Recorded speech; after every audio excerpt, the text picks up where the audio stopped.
Hello friends, welcome to my channel Learn Economics with Priyanka Verma. ये industrial series का third part है।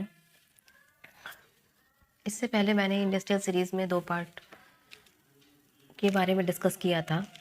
Part 1 48 से related था, 48 इंडस्ट्रियल पॉलिसी से रिलेटेड था। पार्ट 2 56 इंडस्ट्रियल पॉलिसी से रिलेटेड था। अब हम जो डिस्कस करेंगे वो न्यू इंडस्ट्रियल पॉलिसी के बारे में डिस्कस करेंगे।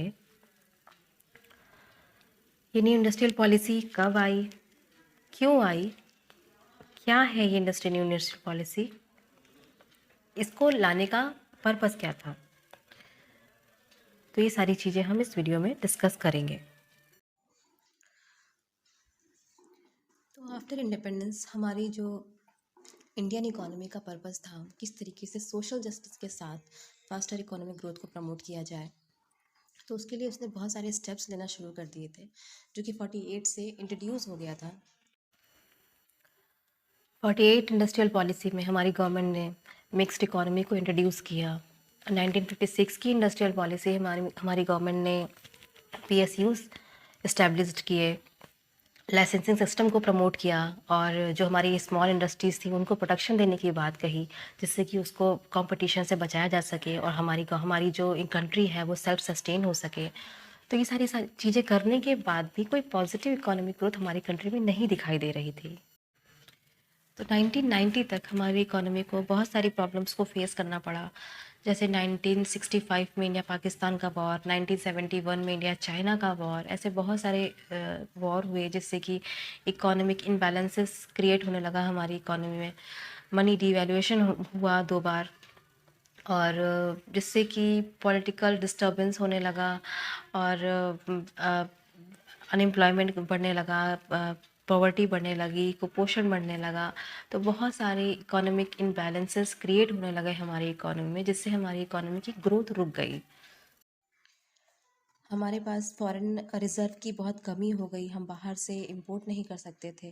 तो ये सारे चैलेंजेस हमारी इकोनॉमी को फेस करने पड़ रहे थे।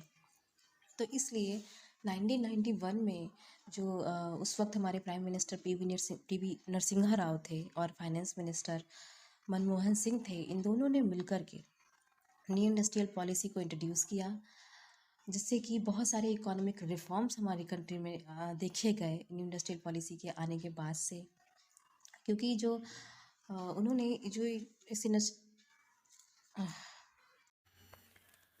तो अब तक आपको जो मैंने बताया उसमें न्यू इंडस्ट्रियल पॉलिसी को लाने का पर्पस क्या था, इसके बारे में मैंने आपको बताया।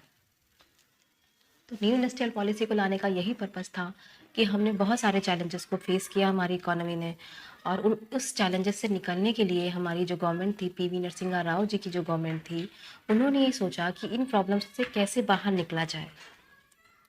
तो उन्होंने यूरोपियन कंट्रीज़ को फॉलो करना शुरू किया कि वो कंट्रीज़ इतनी डेवलप्ड क्यों हैं, क्यों इतनी इनकी ग्रोथ इतनी ज़्यादा क्यों है। उस पॉलिसी को उन्होंने फॉलो करना शुरू किया और उस पॉलिसी को लेकर के हमारी कंट्री में LPG मॉडल को इंट्रोड्यूस किया। यहाँ पे कुछ नोट्स हैं, इनको एक बार हम पढ़ लेते हैं। भारत की तीसरी औद्योगिक नीति भारत में तीसरी औद्योगिक नीति 24 जुलाई 1991 को लागू की गई थी। भारत में तीसरी औद्योगिक नीति लागू करने में PV नरसिम्हा राव तथा मनमोहन सिंह का योगदान था। भारत में तीसरी औद्योगिक नीति जारी की गई उस समय भारत का प्रधानमंत्री PV नरसिम्हा राव थे। तीसरी औद्योगिक नीति के माध्यम से 1991 में भारत में आर्थिक सुधारों को लागू किया गया। 1991 में भारत में लागू किए गए आर्थिक सुधारों को LPG कहा जाता है।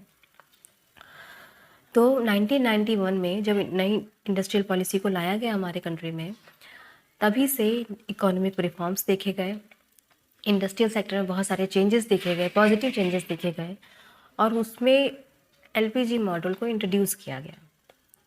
LPG मॉडल क्या होता है, इसके बारे में हम डिटेल में आगे वीडियो में डिस्कशन करेंगे। पहले हम इसकी मीनिंग को समझ लें। LPG का फुल फॉर्म क्या होता है, इसकी मीनिंग क्या होती है, उसको हम पहले समझ लें। LPG, L मीन्स लिबरलाइजेशन या उदारीकरण, P मतलब प्राइवेटाइजेशन या निजीकरण, G मतलब ग्लोबलाइजेशन या वैश्वीकरण।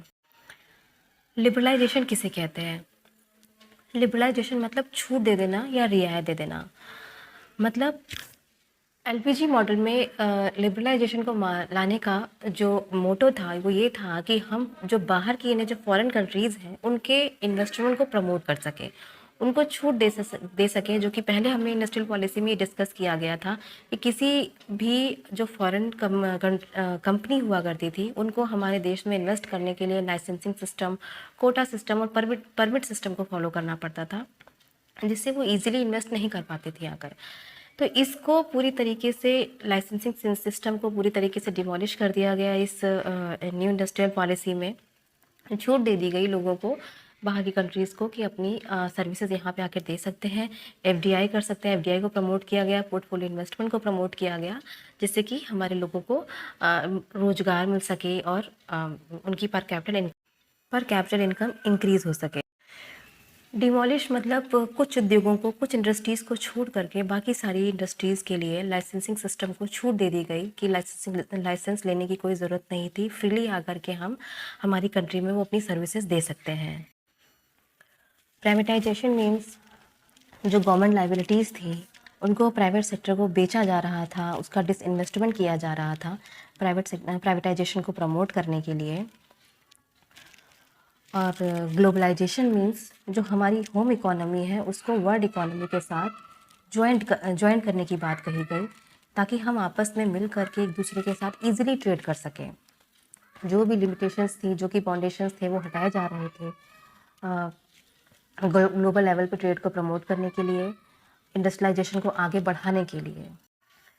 तो इस वीडियो में हमने न्यू इंडस्ट्रियल पॉलिसी के बारे में डिस्कशन किया कि वो कब आई और क्यों लाया गया उस न्यू इंडस्ट्रियल पॉलिसी को, एलपीजी मॉडल क्या होता है, इसकी मीनिंग को जाना।